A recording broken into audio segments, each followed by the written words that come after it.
What is up? What is up? What is up, people? What is up? You know what this is. You know what this is. I know. Did you miss me? Did you miss me? This is Sentell, the best damn sports podcast, period.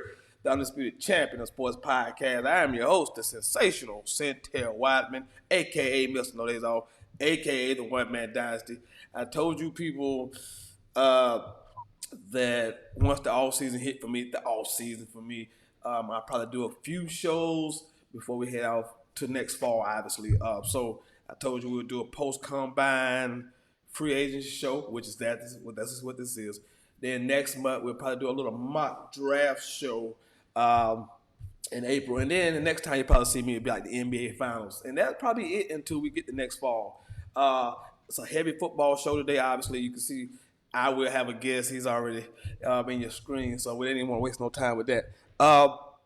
But before we get to all this football talks, heavy football show today, mostly football. So if you're out there commenting and asking questions, it's going to be mostly a football show. But before we get to the football, obviously we need to talk about the Final Four, right? We need to talk about the Final Four in college basketball because it is set in the men's game. They will be in San Antonio, Texas. And all four number one seeds made it to the Final Four for the first time since like 1980, 1992, 90, I can't remember what year it was. I'm drawing a blank. I'm drawing a blank on that thing. I knew it was like Memphis. It's the Kansas, Memphis, North Carolina, I think UCLA. It was Mario Chalmers, the 2008. That's 8. I think it's 8. Was the last time that all the number one seeds made it. So only twice in the history of the NCAA tournament we had all four number one seeds. So and they are the number one overall seed Auburn, number 2 overall seed Duke, the number 3 overall seed Houston, and the number 4 overall seed Florida Gators out of the West. So that is your Final Four. Is set Saturday. Without further ado, let me introduce my guest. I mean, obviously you see the man. He's the first guest on the show. Like he was the first guest on the show ever. Always a big supporter. One of the smartest guys in sports I know. He hails from Tampa, Florida. The one and only Kiwi Dennis is here with us today. How you doing, sir? Yo, good man. I appreciate you having me back on, man. Definitely been itching to get back on the show for sure. So thank you for having me on. Looking forward to having my Gators take this championship overall. So sorry for you, but Duke has to go down. Nah, I respect it. Like I say, the only I've been saying this for probably a month or two now. Like, hey, the only team that I even remotely fear or have any fear is the Gators. Like I don't even like I just think we have a lot of ways to beat you, man. We got so many horses out there right now, and we play our best game. I just don't see what anybody can do with us. But that's neither here nor there. Let's kind of get on to what we came to do, and let's talk about a little bit of NFL off-season moves and transactions. We had a lot going on in the NFL, right after the Super Bowl, obviously, in the combine free agency hit, and a lot of things happened. So we're going to do what we always do in the NFL, which is start with the quarterbacks. So, we're going to start with the quarterback movement that happened. I don't think any of these moves are earth-shattering, but we need to start with that. So these teams made moves to bring quarterbacks in. We have Sam Darnold out in Seattle now. Geno Smith is not in Las Vegas. Justin Fields in the Jets, New York. Russell Wilson is in New York also with the Giants. Who am I missing? I'm missing somebody else. Daniel Jones is not in Indianapolis. So a couple of quarterbacks that move, waiting on Aaron Rodgers to see what he's going to do. So out of those guys, I mean, to me, I kind of know where you're going to. Who had the biggest impact on the new team out of those guys? That's a good question, honestly, because it's with the moves. I mean, honestly, I think probably who will have the most impact is Russell because he's a veteran. You had the one good season out of Sam Darnold. I don't know if we'll get that continuously from him. So I think that remains to be seen. I think he probably needed another prove-it year before he got the big contract. So I say probably Russ, but even that I'm not entirely sure of because what do they do with Jameis? Like I don't know why you end up signing both guys, which is crazy within itself. But yeah, there we go. Um, I, the impact. I mean, I don't see any of these guys changing the life of the team they're on, but I am interested in Justin Fields. The Jets, the senior have made a commitment. They gave him a 2 year deal, not a 1 year deal. This is a 2 year deal. This is basically a prove it deal.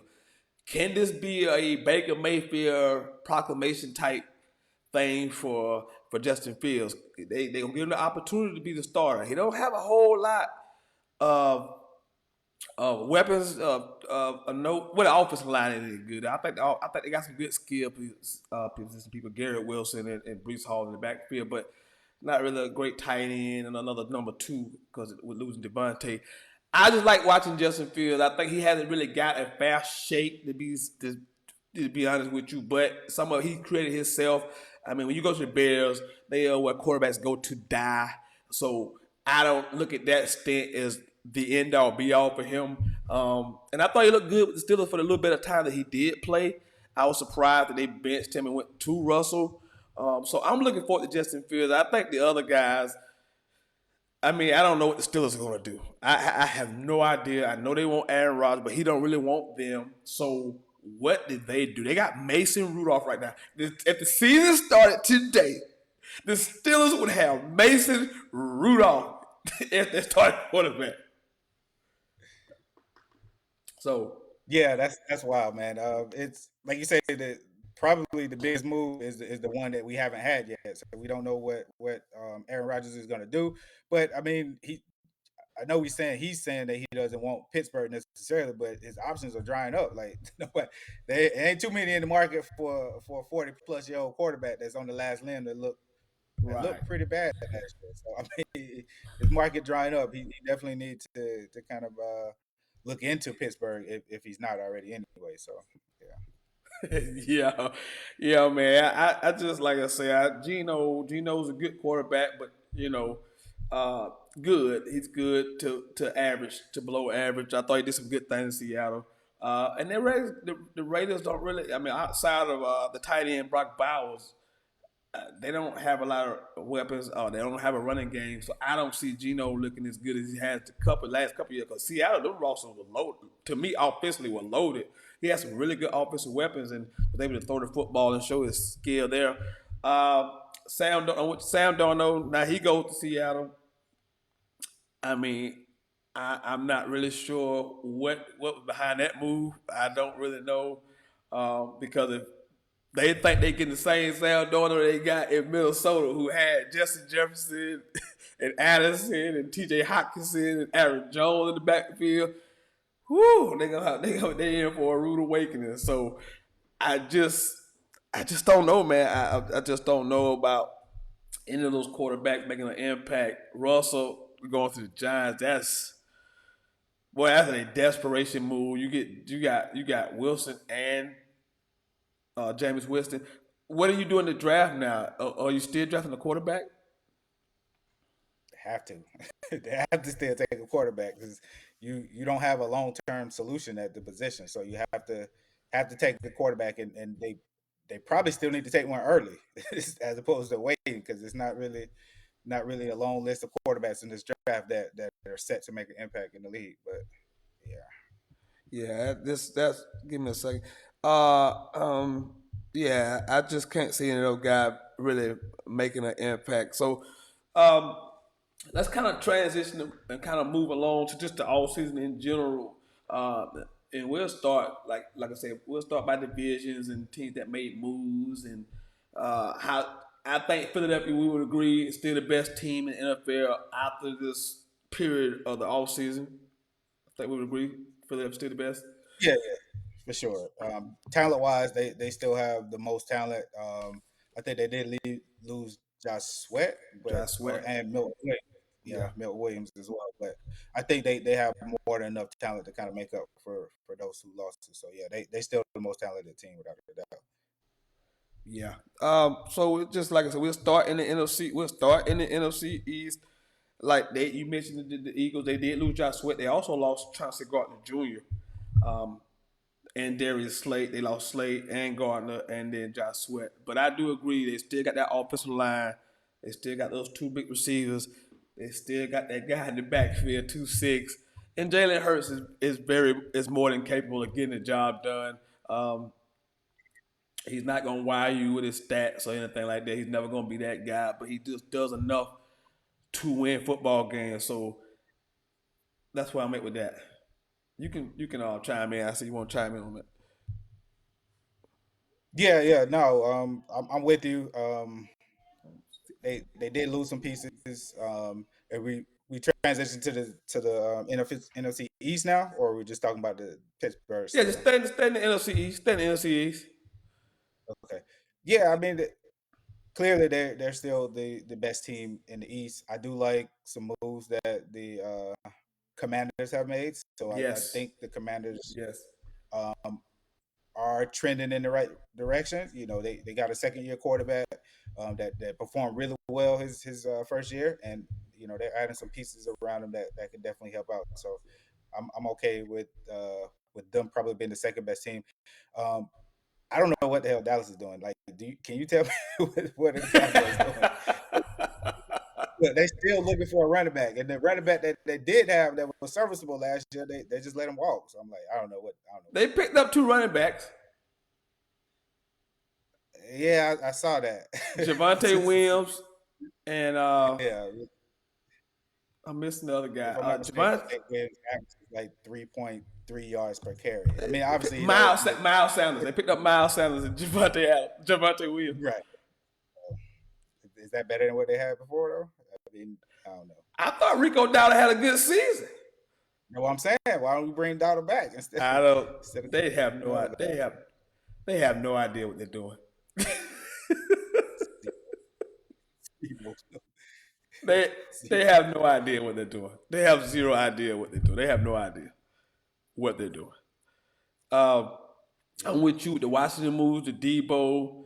Um, I'm forgetting some names, but they picked up Larry Matonso. They picked up the left tackle. That's a great move to protect your Yep, franchise quarterback. Um, yep, oh, they did. They re-signed the linebacker back, Bobby Wagner. So I like what the Washington did. They closed the gap a little bit. You remember that NFC Championship game was like it was it was big. So I think they closed the gap a little bit. Um, the Cowboys are just I don't know. They just throwing stuff at the wall right now to see if it sticks. I don't know what they're doing. And the Giants are an absolute debacle. They are a mess. got a Why lame would you bring coach. back the GM and Brian Dayball? No idea. They needed a fresh start, and I don't understand the benefit of bringing them back. And they basically are just buying time into the next offseason. Like maybe you didn't like any of the candidates in the cycle. Um, that's the only other thing I can think of. You didn't like any of the candidates in the cycle. That's it. But that's crazy. Crazy Yeah. way of Oh, thinking. yeah. So that, we did the LC East. Let's kind of hop over to the AFC East since let's kind of do it that way. And we cannot start with the AFC without talking about the Buffalo Bills. And speaking of big contracts and speaking of money, they showed Josh Allen the money, who was also the NFL MVP. Uh, $300 million contract extension, $250 million guaranteed, breaks the NFL record. He's now the highest paid player in NFL history. I think well worth it. When I think about franchise quarterbacks, these are the type of guys that I think about. The Josh Allen, the Joe Burrows of the world. These are the guys I think about. They can put teams on their back. We all thought that the Buffalo Bills were going to take a step back this season, and nobody thought that Buffalo was going to be as good as they were this year. And he went out there and just put the team on his back, did what MVPs do, and gave you some names that you never heard of, not even household names. And so, thoughts on Josh Allen in the new contract? Yeah, we go back in time. I was never the biggest Josh Allen fan, but I mean, honestly, as far as like franchise quarterback, he's about as prototypical as they come in that aspect. So I mean, it's well deserved, especially coming off an MVP season. It's still arguable whether he was the MVP this season or not. But I mean, he got the award, so it's his in the bank. But yeah, I mean, I like what the Bills are doing. I think they signed Bosa, if I'm not mistaken. So that was a really strong move on their part. They made a couple more moves. Just small, solid moves. Small moves. And they're still the class of the AFC East, without a Yeah, doubt. yeah. They get Joey Bosa. Did you mention they did sign Joey Bosa? Um, I thought that was a good pickup. They signed their guys back. They got Shakir back. They brought him back. They brought in Josh Palmer, another receiver. So just like you say, just little small moves. That team still attack. The offensive line is really, really good. Um, I can't think of the big guard name that I like that they have that's really, really good. Dawkins, yeah, Big Dawkins. They got him. So you look at the rest of that AFC East. Jets got Justin Fields. Uh, the New England Patriots got Drake May at their quarterback. They also picked up Stephon Diggs. I don't know how much that moves the needle for me, especially with Diggs coming off of ACL. He's a little bit older now. Uh, Miami Tour can't seem to stay healthy at all. One of my biggest concerns about him, other than health, I just always thought he was a little smaller guy that could have these kind of issues. So you just look at it, and it just looked like the Buffalo is just the clear class of the division. I don't see any scenario where any of these other teams can make the playoffs or even give them a run for the division. Yeah, I don't think any of the teams can give them a run for the division. Maybe, maybe if you get a really good season out of Justin Fields, they might be able to make a playoff push. But yeah, I mean the Dolphins, they lost Holland. I don't think they didn't really make any other moves. They signed I think they signed a lineman, but he's an injury prone lineman as well. So it's not like they made a lot of moves that can help out Tua. So yeah, probably the Jets got an outsider's chance of making a run just because they do have the talent on offense at the skill position wise anyway. Um, and they have a solid defense. They do have a solid D, but yeah, other than that, I really don't see any of these teams making the playoffs out of the East the outside of the Bills. I mean, you get the Patriots. They spend a lot of money in the offseason. I They don't did. know that They this did. team made them better. They They did. They spent a spent a lot of lot. They did. They did. They spent a lot of money, but they just threw money at people, man. And they're like, why would you sign that person? Sign this person. I mean, I think because they had the most money. They had the most money in free agency. yeah. I And don't know. That's that's crazy. and you'll see teams do that. Like they had the most money, and they just start spending it because they got the most money. Like you just spending money for the sake of spending money. For the sake of just for the sake of like who who gives Carlton Davis 3 years, $6 million deal? I mean, I know he's been serviceable. He's also injury prone, so like, yeah, that's crazy. I don't understand it myself. I think they probably were better off going in the direction of getting younger. But I guess if you have the money, you got to spend it, right? I don't know. Man, yeah, Carlton Davis, $60 million. They got Harold Landry, $43 million. Milton Williams, $104 million. Then Stephon Diggs, 3 years, 69 million. So that's wild. Man. I don't understand that. I don't Hey, understand just none of that. spending money for the sake of spending your money.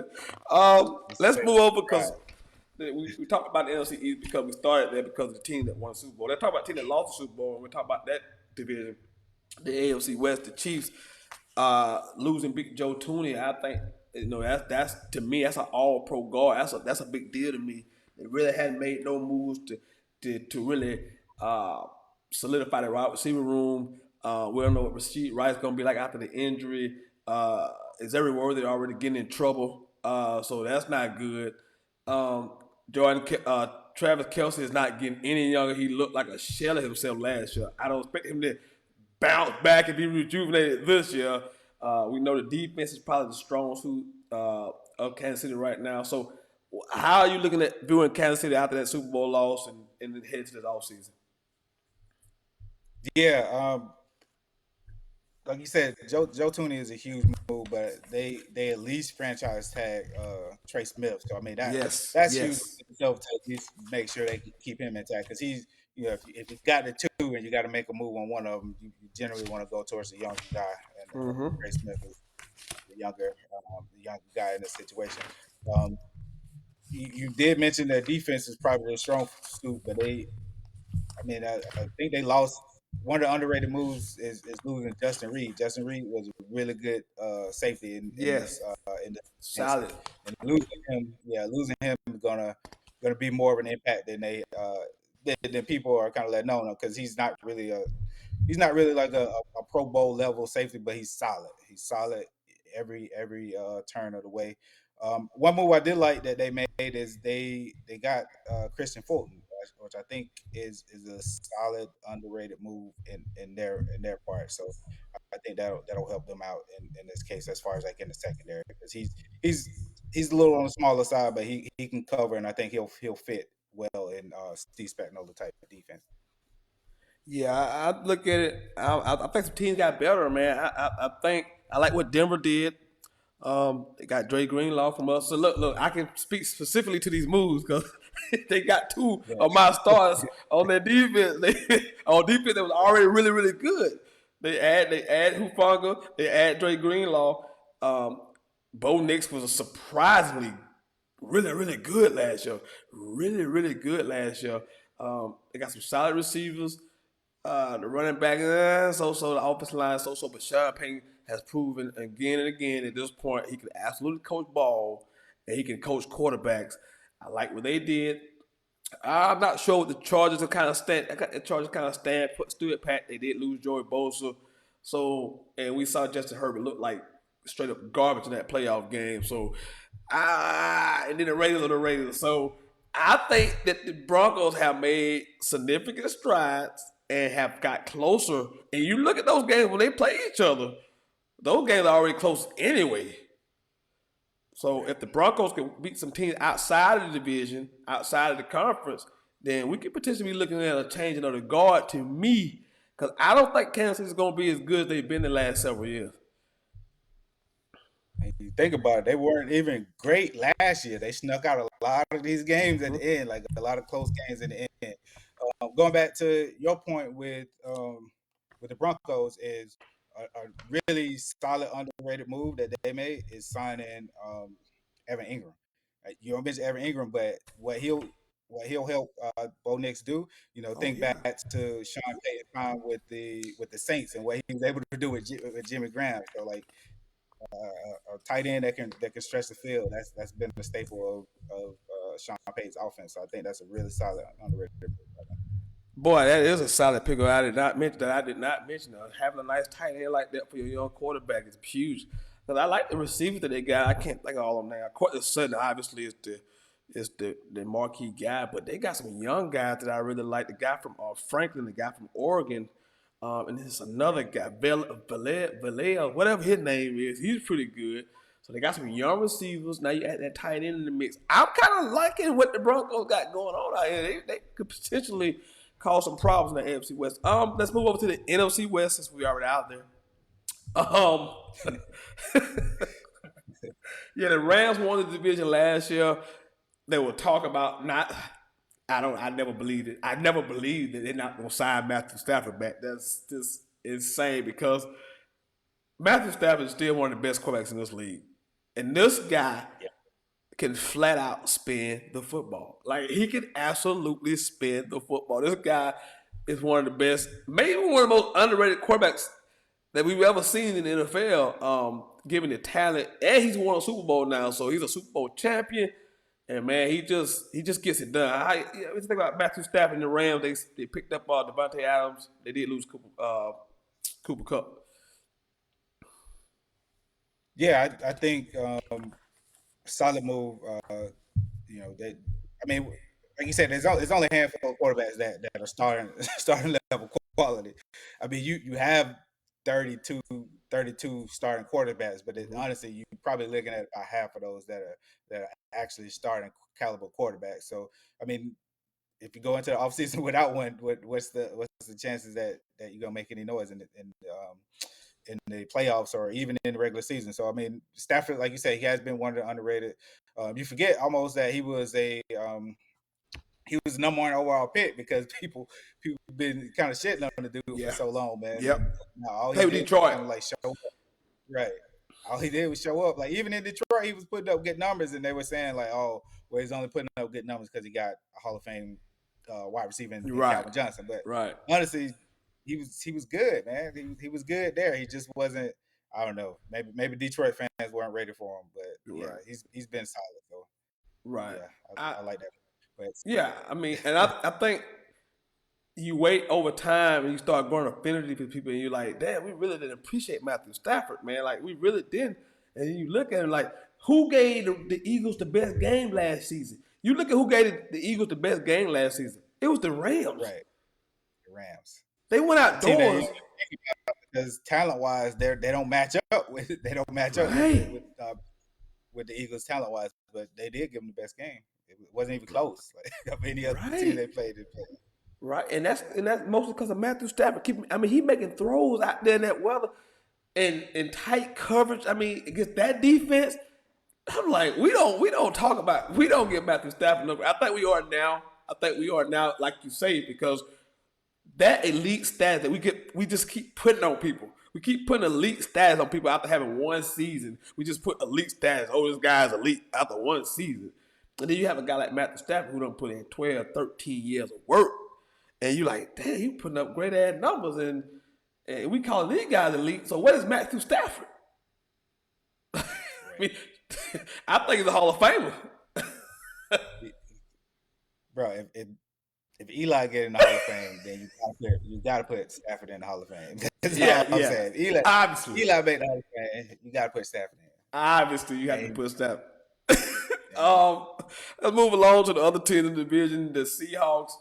They lose Geno Smith, but they bring in Sam Darnold. They lose the big receiver. I'm just drawing a blank right DK. now. The big DK Metcalf, Tyler Lockett. They let him go. So the only thing they did bring in, I won't say they brought in Cooper Cup. Cooper Cup. Yeah. So Cooper Cup with JS um, the running game, the guy they got from Michigan State, he stays hurt all the time. Oh yeah. Yeah, Kenneth Walker, he stays hurt. I mean, I forget his name because he hurt. He hurt every week. Oh, Like he's hurt every week. So availability is your best quality. So and I like the young defense. They got a little cornerback that they have. The young cornerback they drafted a couple years ago. Seahawks. I mean, with Matt, with Sam Darnold, what do you think about them this offseason? yeah, they probably the biggest question mark in the team because if I'm not mistaken, they made the playoffs last year, right? Or No, they not ended up not going. I not don't think last year. they didn't make the playoffs. Yeah. So that team probably the biggest question mark of all the teams in the division.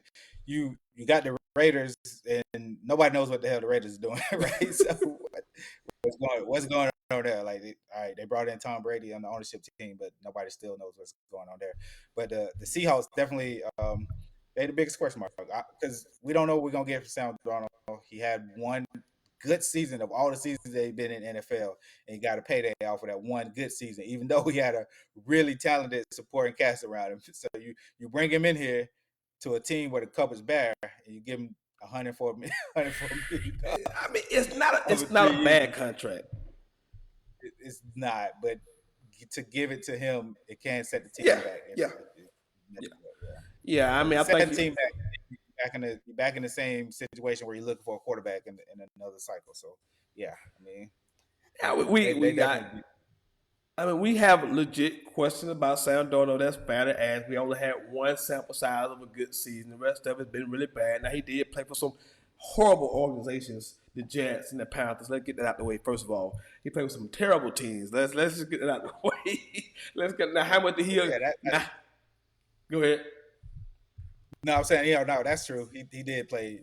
The Panthers up until last year, they've been one of the worst organizations, maybe in sports. Up until last year, they turned the corner a little bit, but yeah, they've been bad. That don't make them. That just means Bryce Young turned the corner. I don't know if the organization has turned the corner. I just know Bryce Young turned the corner.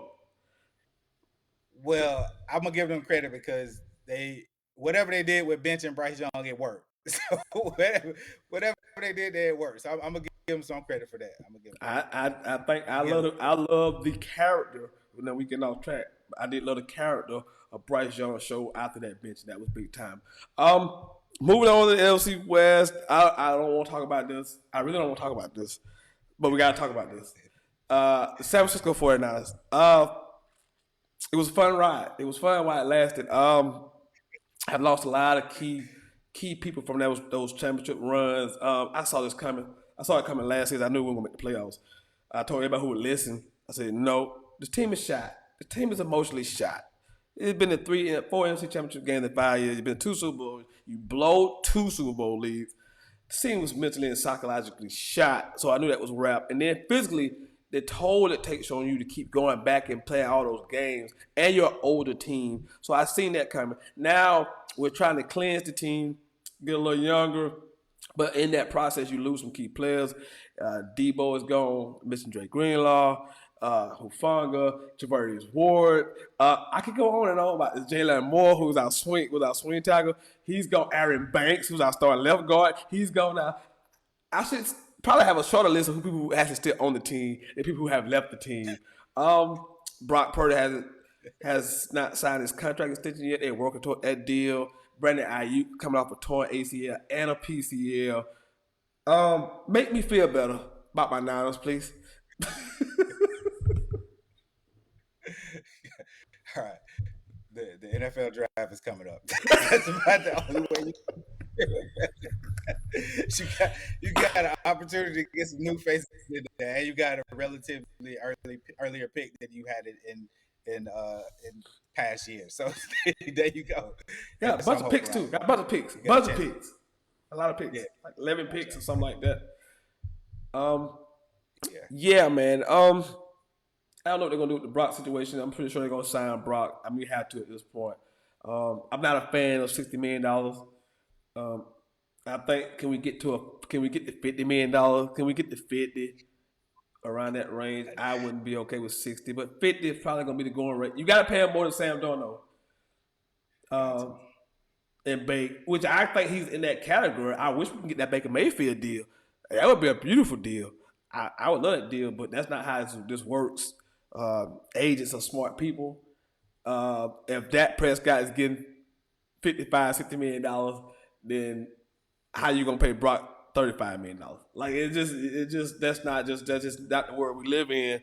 The market dictates a lot of your value, and the quarterback's gonna really pay a lot of money. I don't particularly like that, but the window is now. This is the key to now winning in the league. This is the key now.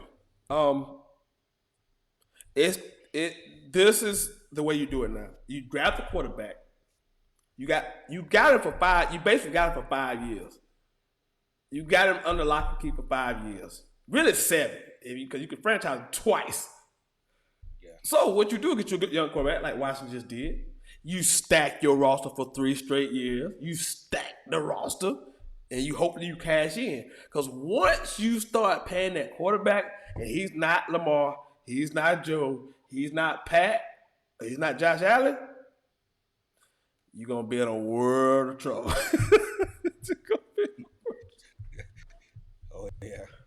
No. Like you said, it's definitely you want to cash in while the quarterback on that rookie deal, especially Right. if you got a first round quarterback and you get an extra Right. fifth year in there. You definitely want to cash in on that rookie deal, because once you get to the point where you have to pay the quarterback, and we'll talk about that with Jacksonville a little bit once you get to the AFC South. But yeah, once you get to that point, like it's really just kind of shuffling money around to try to make the roster fit with everything else you got, because quarterbacks Yeah. take up a big chunk of the I, I mean, it's brutal. I mean, you look at the Cowboys. You know, Dak, CD, and now when they get ready to sign the DN, Michael Parsons, that's like 80% of their cap in 3 players. It's crazy. Like, That's wild. They're gonna have to make a decision. That the oldest son, they're gonna have to make a decision. They're gonna be we left off from the Niners. The Arizona Cardinals. Do we even need to talk about the Arizona Cardinals? I mean, Kyler Murray shows flashes at times that he can be really, really good. He's really consistent at being inconsistent. I used to always say that about Dak. He's consistently inconsistent. And Yeah. you just can't win this league when your quarterback is like that. He's up and down, up and down, up and down, up and down. You never know what you're going to get out of him. I like the weapons they have. I mean, Bride is a stud at tight end. They got Marvin Harrison Jr. at one side. I love James Conner at the running back position. Defensively, they leave a lot to be desired. Other than Buda Baker, they don't have much on that side of the ball. Thoughts on Arizona? You can keep it short if you want to, so we can move along.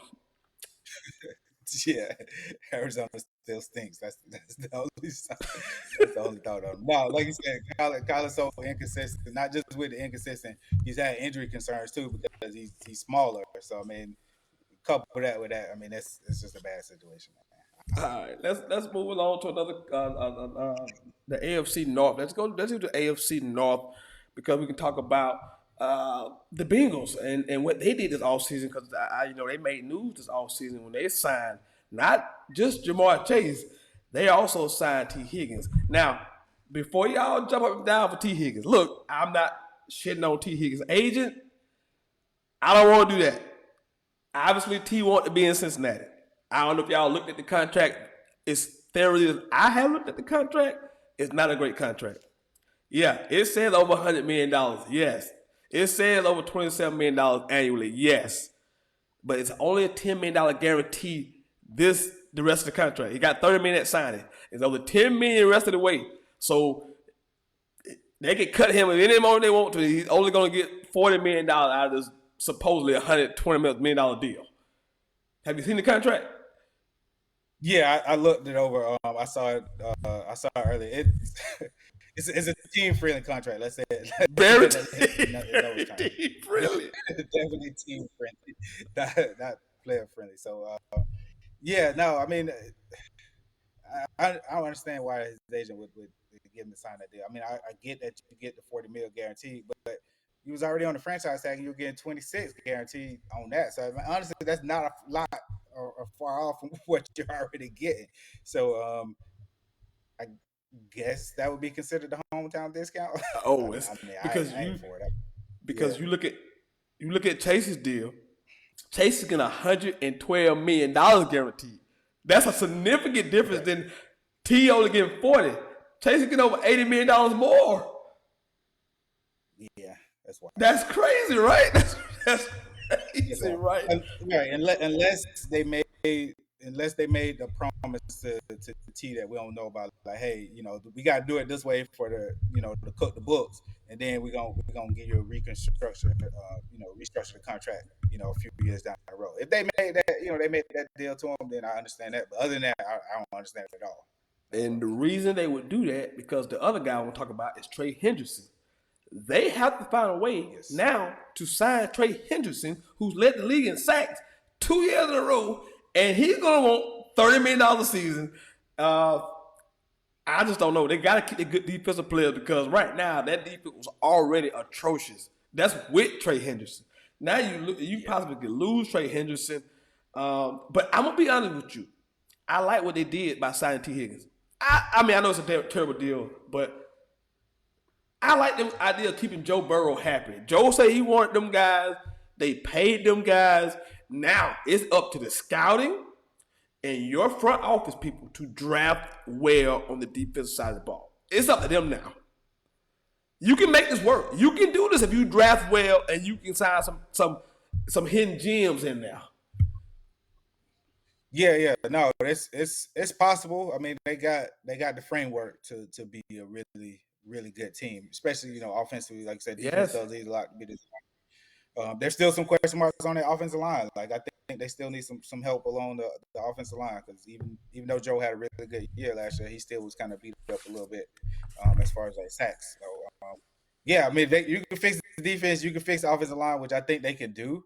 In the draft or with some bargain free agents, I think they got a good chance of You being a just really solid team. it's just about your scouting department at this point, man. You gotta be able to find some players. You gotta be able to draft really, really well. Your offense is set for the next 3-4 years. You should be able to score on anybody, pretty much anybody at will. Can you get some stops? So we'll see what they do.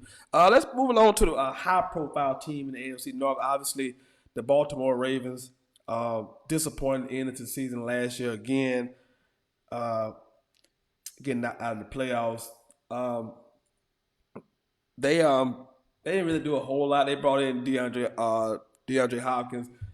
That don't move the needle for me. I think the team is pretty much intact. They did bring back Running Staley, so they got one of the best tackles in the league to come back. So I mean, Derrick Henry's back. I don't expect him to drop off a cliff this year, even though he's over 30 now at this point. Lamar is Lamar. I think defensively they could probably improve, especially in the back end. The back end was horrible last year. I think a lot of that Kyle Hamilton was hurt a little bit. I think Marlon Humphrey is kind of getting up there in age. They need another corner. Actually need two corners. I think the Wiggins could be pretty good. So thoughts on the Ravens? Yeah, like you said, the big move for the Ravens is re-signing Brandon Staley. That's the biggest move that they made in the offseason, but that's the move that they had to make. They didn't really have to make any other moves. I mean, didn't really lose anybody. They didn't really I mean, they lost. I think they lost a starting lineman, maybe Patrick McCarry. But yeah, they, other than that, I mean, I think the Ravens were a solid team. They still got Lamar. So I mean, that like you said, having that elite quarterback does Yeah. kind of take away some other pains or lesser areas on the team. But starting with that, I mean, it wasn't much they could do in this offseason. They tied for cash, so it's not like Yeah, they you know maxed out Cap. yeah. So Yeah, they are what they are at this point. I mean, I don't have no words about it. I just don't know they're gonna show up in a big game or not because they have continually not showed up in big games. No matter what nobody tells you, they just haven't got the job done. Now we know what happened last year with the drop. We get it. but And what about all we the can mistakes up to that point? Right? What about Right, all the mistakes up to right, that point? right. Because you shouldn't have been in that position. Because I expect you to dominate the game to where you're not having to have those possessions. Means because every possession at that point they were down, so they had to make every possession count at that point. And Nate Andrews had one of the most forgettable games of his career. The fumble, the drop. Oh my god, I felt so sick for that young man after that game. I was like, this is horrible. Right. They mostly was routine. The fumble, that was a routine play, man. Just go down. What are you doing? Like, what are you doing here in this situation? And the drop, I mean, it Yeah. it could have been a better throw. I'm not gonna lie about that. It could have been a better throw, but the fact that he got it there at all was even miraculous. So you got to make that catch. And Absolutely. we know at that point the ball's coming to you. So you know the Right. play is called for you. So you gotta be prepared to make that play. So you're a professional. I expect you to make that catch. Anyway, moving along to another high profile team in the AFC North, the Pittsburgh Steelers. Um, Made a big splash move. They signed DK Metcalf to bring him in. They did lose Najee Harris, but the biggest question mark we already know. We gotta start here. What the hell are they doing at quarterback? There's no way Mason Rudolph can be your start. In 2025, Mason Rudolph cannot be your starting quarterback. Right.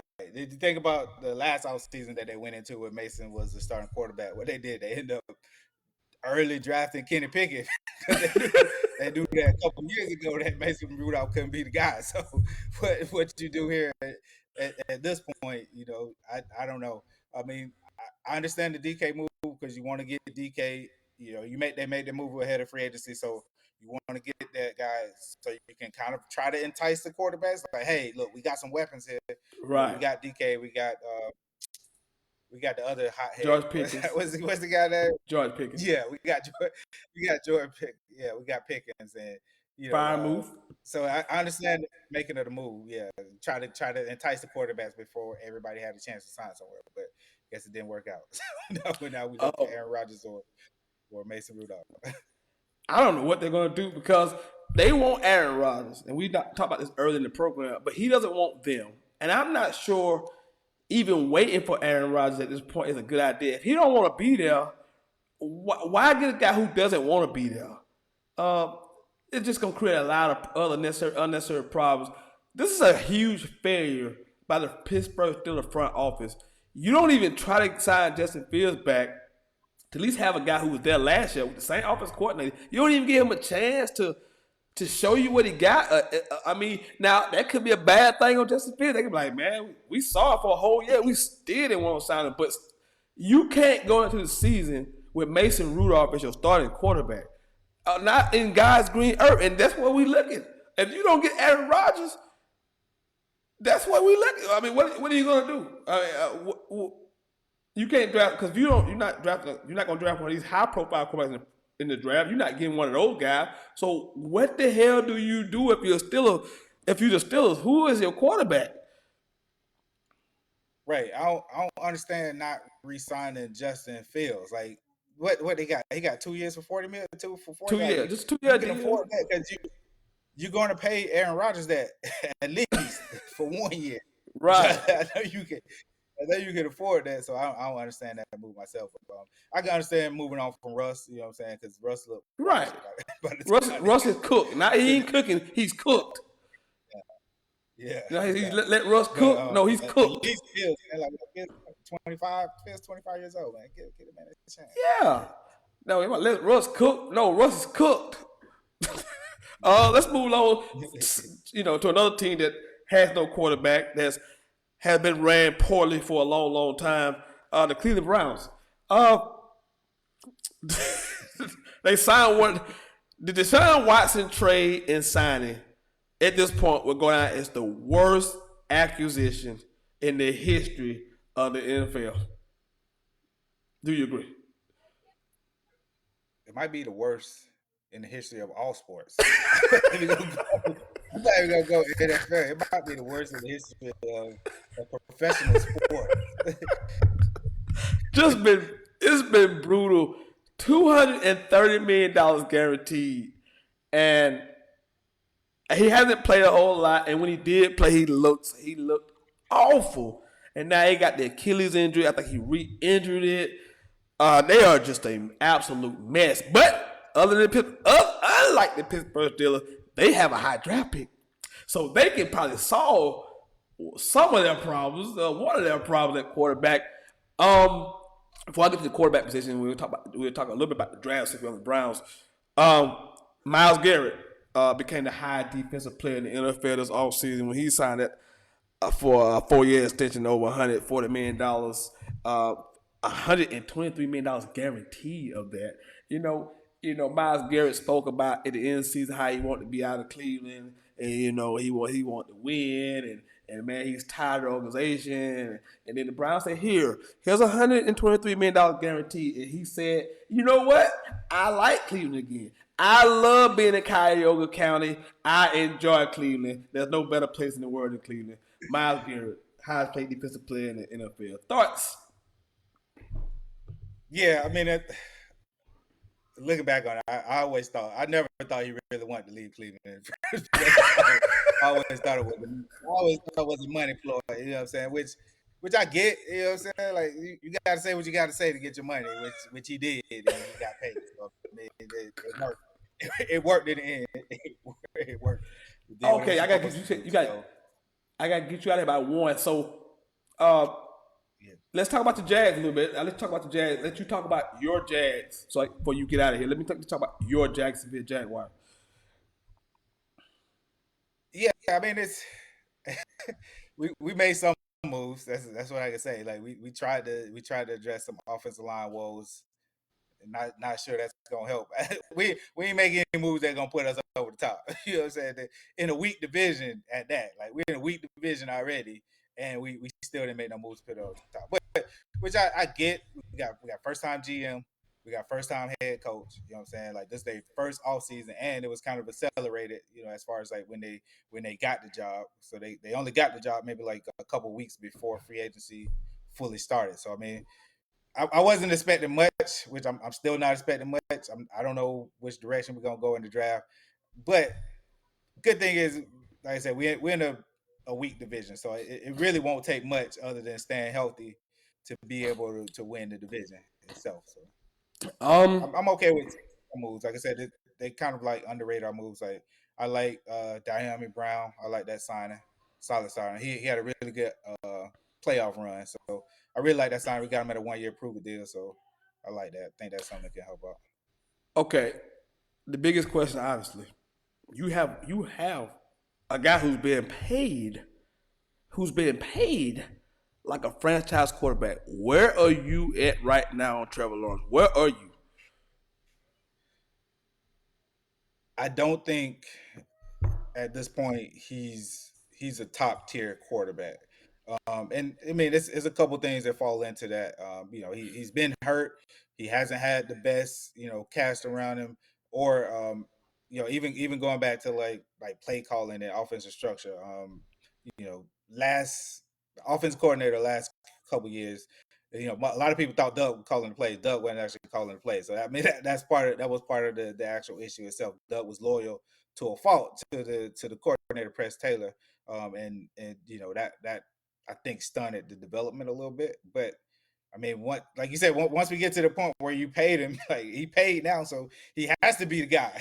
He has to be the We guy gotta at we this gotta point. keep we gotta keep throwing back out there until we can get some of our investment. Right. We gotta get a return on Right. our investment. At this point. So all you can do now is try to make the team around him better. That's the only thing you can do at this point, as opposed to trying to look for another guy. So I don't think he's been at the point where he deserving of all that money. But what's the alternative to that? Looking Right, for another quarterback, right. being in a situation like Pittsburgh's in, where you got some pieces out there now, but you don't got no quarterback throwing the ball. So yeah, It's tough, man. But like I said, the market dictate what you're paid, not necessarily the performance based is not the thing. Because if you look at performance based, then you would have Joe and Lamar. It would be like Josh got his money, but those guys have to come back up to get their money. But when you're the next guy in line, like the cornerback market, we didn't get to touch on that because we didn't have enough time to get you in here. But you look at the cornerback market now; it's exploded now. You got $30 million cornerbacks now making $30 million a year. JC and Stingley, those guys making a lot of money, man. Like so, it's all about the market. The market kind of controls that, dictates all of that stuff. Um, but I'll get you out of this here on this. I know you gotta go.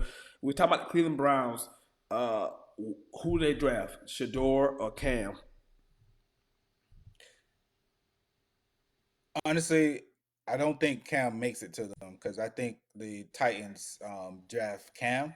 The Titans are in this horrible situation too, so they definitely need a quarterback because Will Levis Nope, he's below the guy like that guy a little nope. bit he's a little bit below that he's been horrible. But I, honestly, I don't know that they draft Shador either though, so I don't know Right. what they're gonna do. I Right, don't because know I think like it's Cam for them a bust. I don't think they want Shador. I like Shador, but I think they want the bigger, stronger quarterback. You playing in Cleveland, right. you're gonna be outdoors, Cincinnati, Baltimore, cold weather cities. So you want that bigger, stronger guy. Even though I like Shador, I think I like Shador in a more of a controlled environment. Even though he's projected to go to the Jets, which is not, um, it's not the Jets, the Giants. I'm sorry, which is not. That's still outdoors, cold weather city. I don't know how much he do well in that environment. But he said the Titans gonna take taking the guy from Cam Ward from Miami. So yeah, I don't know what Cleveland does. So what does Cleveland do if you don't get Cam? You're not sure they're gonna draft Shador. So what is Cleveland doing? I don't know like if Miles Garrett had left, then obviously Abdul Carter would have been a pick. Probably, I was thinking more like leaning Right, towards Abdul Carter, but maybe they look. If I'm drafting the best available player, so I'm going Travis Hunter. If I'm Cleveland, Travis Hunter would be my pick for sure. right. All right. I know you got to get out of here, man. I want to thank you for dropping in and giving me some of your time. We'll catch up on that mock draft next month, and we'll see you then. I appreciate you, brother. Appreciate it, man. Have a good. Yeah. All right. All right. That was Kiwi Dennis, man. We've just been talking about some of the NFL moves and transactions since the combine. Free agency started like March the 12th. We've seen all these moves. We did talk a little bit, some draft talk in there because we're at that point of this calendar where we're talking about the NFL and the draft is coming up. I tried to get Andrew was trying to get in here, so I'm gonna try thinking I get him in, thinking I get him back, thinking I get him back in here, and maybe get him a couple minutes to kind of get his thoughts on this what we talked about early in the program. If you're tuning in, I want to appreciate you for joining the show. Hey, remember to not only like the program, don't like, also share on your pages as well, so we can get these numbers up, so we can have a ton of views and a ton of feedback and a ton of content. I like the content, and I like the feedback from you guys. Talk about the top of the program. Obviously, the college basketball, the Final Four is set in the men's game. Um, the number one overall seed Auburn, number two one seed is Duke. They're in. The number three overall one seed Houston is in, and the number four overall one seed Florida Gators is in. So it would be Saturday. It would be Duke versus Houston, and then Florida would play Auburn for a third time this season. Florida has beaten Auburn twice this year. Tough to beat a team three times, and now you're doing it on the biggest stage in San Antonio for a right to go to the national championship game. So that should be interesting. I'm gonna try again. I'm trying to hang around and see can I get Andrew in here. I know he wanted to get in. I don't know why. What we had some technical difficulties. He couldn't get in here. I'm not really sure what happened with that. But I do want to say thank you to everybody who's tuning in and watching Sentell on Facebook Live. You know who I am, the sensational Sentell Wiseman. Um, Here on this Monday afternoon, beautiful Monday afternoon, March 31st. Only one more day left in the month. This year's flying by. While I'm here, I got you here. If you are still watching out there, paying attention, I will be back on live Thursday night for the Unapologetic podcast. Um, Thursday night at 7 o'clock. So if you're out there watching, don't forget to watch the Unapologetic podcast at 7 o'clock Thursday night. Still trying to wait. If you have any questions and comments, feel free. Feel free if you have any questions or comments. I'll go back up to the very top and read some of these comments. Shakir Rose at Florida. I'm speaking. I guess he was speaking about the basketball. Lorenzo Patterson. JJ, how you been, homie? What up, Sentell? What's the word, fellas? Shakir Rose. Justin Field has a higher ceiling. I would agree with that. Andrew Patton, Rudolph the Red-Nosed Reindeer. Kevin Hartnett's being a hater. Take that Duke shirt off. Clearly a Tar Heel fan. Andrew Patton say they won't win back to back. Speaking about the Eagles, I don't think they win back to back either. Jeremiah Stevenson, give me some likes and some love. I always appreciate that, brother. He's always supporting the show. Andrew Patton say that the GM and the ownership believe in Brian Daboll, whatever that means. Andrew Patton also said Daniel Jones set them back. Yes, Daniel Jones set them back, but that was the ownership, and so you get what you get because you made that draft pick. Nobody had Daniel Jones rated that high, and they took him at number 6 overall. So you got to pay the piper for doing that. Let's see what we got. Again, if you got any questions and comments, now the time to get them in. Because I'm trying to see if I can get Andrew in here before I leave. Don't know if he's even responding. We was having some trouble getting him on earlier. Not sure what really happened with that. Let's see. Yeah. But if you're out there watching, you're still locked in, just got any comments and questions, feel free to shoot those to me right now as we wind down the show. We talked about a lot of NFL today, obviously. Some of the big signings, some of the big acquisitions. We don't. I mean, I just don't know what some of these teams are gonna do at quarterback right now. I really just don't know, and it don't seem like they have an idea of what they're gonna do at quarterback either. So I don't want to be in that position. I don't want to pay a guy $60 million a season, to be honest with you. But I definitely don't want to be in a situation where I don't have no quarterback. I have no idea what we're doing at quarterback. Like, I don't want to be in that position. I absolutely do not want to be in that position. Do not want to be in that position. Um,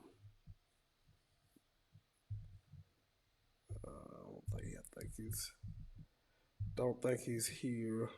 Um, I'm gonna try one more time to get him in. Um, and then he should have been there. Oh yeah. But always as always, thanks to anybody, thanks to all who watched the show today and tuned in and commented and um, support the program. Remember, like and share.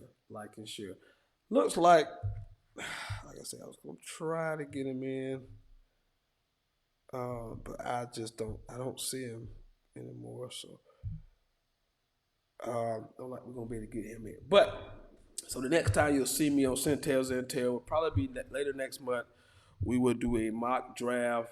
Um, it'll probably be. I hope it'll be me, Kiwi, and Andrew this next time. I hate that he didn't get to get in because I definitely want to hear from him and get his takes on all of this, um, all the moves that has been made so far in the whole season. But again, thank you guys for tuning in. I'm gonna see you guys next month. We'll do that mock draft. That's the next time you'll see me on Sentell. But if you don't get tired of me, tune in Thursday night for the Unapologetic Podcast live on Facebook. All right, that is it for the show. I will see you guys next month for the next edition of Sentell right here live on Facebook. Peace. It's been fun.